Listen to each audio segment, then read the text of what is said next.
Hello बच्चों, let's see the question. The question says solve 11 upon a plus b plus 2 times of a minus b is equal to 11 and 22 upon a plus b plus 3 times of a minus b is equal to 17.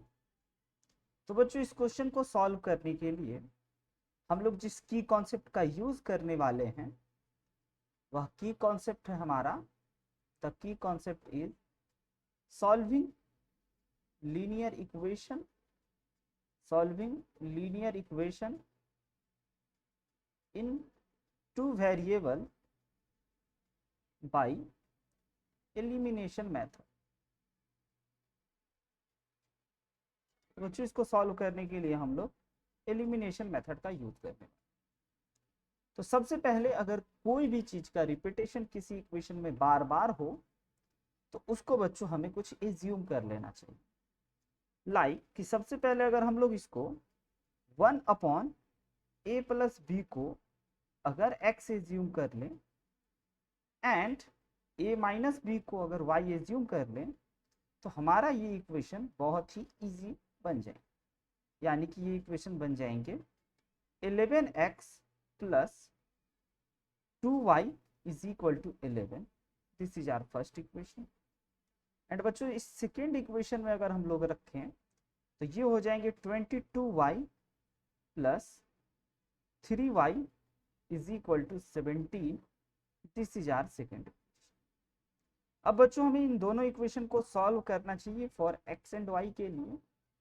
तो अगर हम इस equation को elimination method से solve करें तो हम इस y वाले टर्म को कटवाना चाहेंगे अगर, तो बच्चों हमें ये करना चाहिए पहले वाले इक्वेशन, या फिर बच्चों हम लोग अगर इस x वाले टर्म को कटवाना चाहें, किसी को भी आप अपने सुविधा हिसाब से कर सकते हैं। तो फर्स्ट इक्वेशन को बच्चों हम लोग 2 से मल्टीप्लाई कर देते हैं एंड सेकेंड इक्वेशन को एज इट इज घटा दें।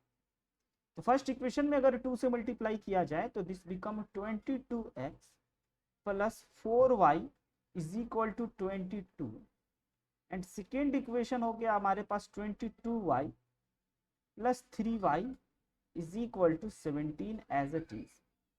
एंड बच्चों अगर इसको सब्ट्रैक्ट किया जाए तो सब्ट्रैक्ट करने के बाद ये 22x से 22x कैंसिल हो गए एंड ये 4y में से अगर इस 3y को घटाया जाए तो ये y बन जाएगा एंड इस 22 में से अगर 17 को घटाया जाए तो 5 बन जाएगा। यानी कि बच्चों यहाँ से हमने y का वैल्यू फाइंड आउट कर दिया। एंड अगर इस y के वैल्यू को पुट किया जाए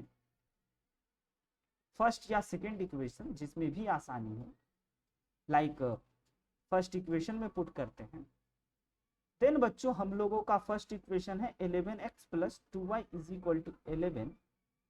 तो यहां से हम लोग 11x plus 2 into 5 is equal to 11, यानी कि 11x is equal to 11 minus 10 which is equal to 1, यानी कि बच्चों x is equal to 1 upon 11 आ जाए।